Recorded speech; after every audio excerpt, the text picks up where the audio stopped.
Imagine it. The year is 1893. The Labour Party is just being formed in England.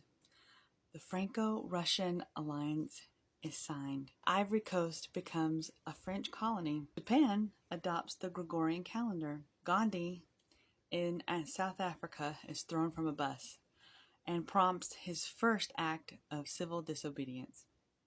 Stateside, Thomas Edison completes the very first movie studio in New Jersey. The Barnum Museum opens in Connecticut, honoring the life of P.T. Barnum. The Panic of 1893 sets in. Lizzie Borden is acquitted for murder. And finally, the only president to win election after having just lost a re-election is inaugurated. Again.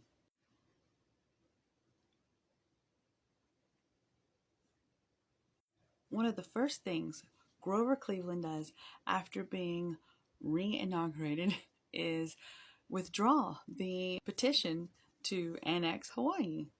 He wanted Hawaii to remain independent, and in fact, he did an investigation to find out what was going on with the coup where they overthrew the queen. He wanted to reinstate her as the queen and move forward that way. The following month, the gold standard drops for the first time in the U.S., and Cleveland vows to defend it. And then on May 4th, the Panic of 1893 sets in. The Philadelphia and Reading Railroads go bankrupt, and the next day the stock market crashes. Then another type of panic sets in the White House. A growth is discovered in the mouth of President Cleveland, and that is cancer. They later go in on a yacht in New York, and secretly he has an operation that removes the growth and part of his jaw. Around the same time, the first and only child of a president to be born in the White House arrives, and that is Esther Cleveland, Grover Cleveland's second child. Because of the ongoing issues with the gold standard and the talk and chaos kind of around silver at the time, the Treasury starts issuing bonds. They do this 4 times throughout Cleveland's presidency, and most of the times they are not successful, but that will change. In March of 94, a group called the Commonwealth of Christ marches onto D.C. Their goal was to demand jobs for those who are experiencing financial ruin or depression because of, the panic and other things, such as the drought going on in Texas. But it made it sound like it was going to be a really big thing, but in the end, the only thing that happened was the organizer and a few others were arrested for trespassing. And while some are trying to protest the situation going on, others are taking advantage of it. And by others, in this case, I mean railroads, because of course. Currently, there are a bunch of railroad employees who are unhappy. And that's because they are forced to live in a town that is pretty much a railroad town. And in that town, they pay rent to the railroads. They buy their supplies from the railroads. Everything's controlled by the railroads. So during the panic, they have to lower the wages.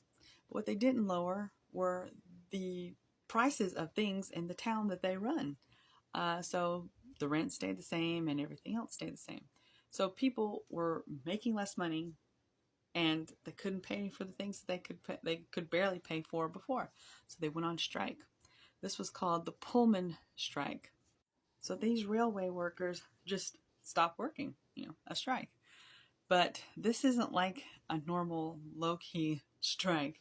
This strike affects 27 states, and it's so bad that Cleveland has to send in federal troops to squash it.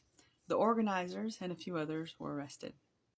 Then, while America was celebrating its anniversary of independence, we were also celebrating the independence of another country, Hawaii.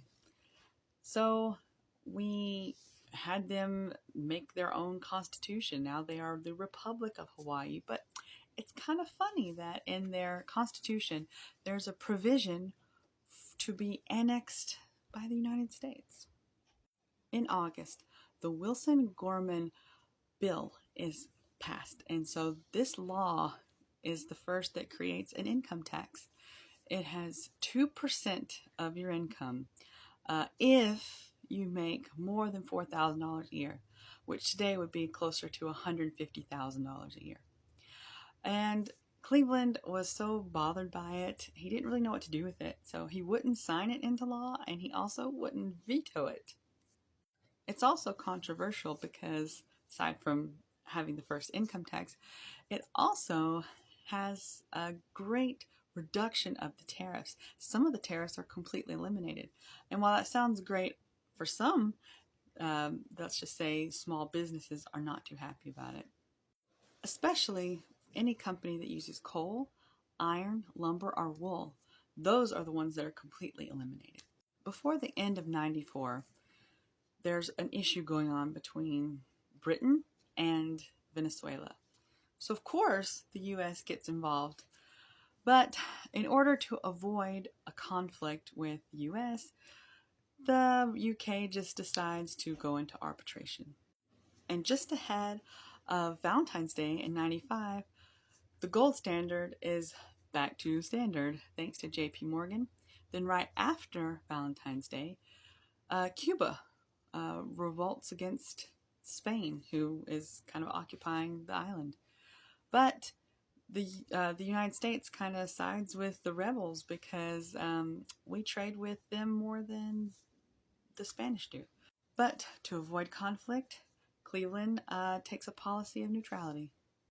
So in the spring, people were so upset about last year's income tax bill that the Supreme Court finds it unconstitutional. See how fast that happened?